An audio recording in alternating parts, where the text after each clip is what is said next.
कोयला और चंदन। चौधरी पहलवान का पूरा जीवन ज़रूरतमंदों की सहायता के लिए समर्पित हुआ था। जब उसका अंतिम समय नज़दीक आया तो उसने अपने बेटे को पास बुलाया। बेटा पास आ गया तो उन्होंने उससे कहा, देखो बेटा, मैंने अपना सारा जीवन दुनिया को शिक्षा देने में गुजार दिया। अब अपने अंतिम समय में मैं तुम्हें कुछ ज़रूरी बातें बताना चाहता हूँ, लेकिन इससे पहले जरा तुम एक कोयला और एक चंदन का एक टुकड़ा उठा कर ले आओ। बेटे को पहले तो यह बड़ा अटपटा लगा, लेकिन उसने सोचा कि अब पिता का हुक्म है तो यह सब लाना ही होगा। उसने रसोई घर से कोयले का एक टुकड़ा उठाया। संयोग से घर में चंदन की एक छोटी लकड़ी भी मिल गई। वह दोनों को लेकर अपने पिता के पास पहुंच गया। उसे आया देख पहलवान बोला, बेटा, अब दोनों चीज़ों को नीचे फेंक दो।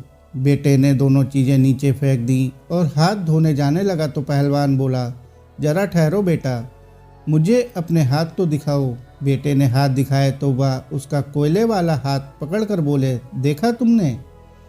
कोयला पकड़ते ही हाथ काला हो गया, लेकिन उसे फेंक देने के बाद भी तुम्हारे हाथ में कालिख लगी रह गई।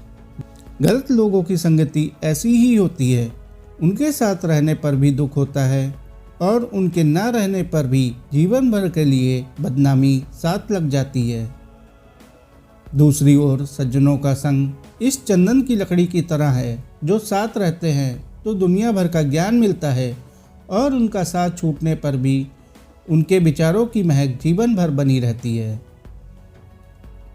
इसलिए हमेशा अच्छे लोगों की संगति में रहना चाहिए। साथियों, कहानी को अंत तक सुनने के लिए आपका बहुत बहुत शुक्रिया। कहानी अच्छी लगी हो तो कहानी को लाइक और चैनल को सब्सक्राइब कर लें।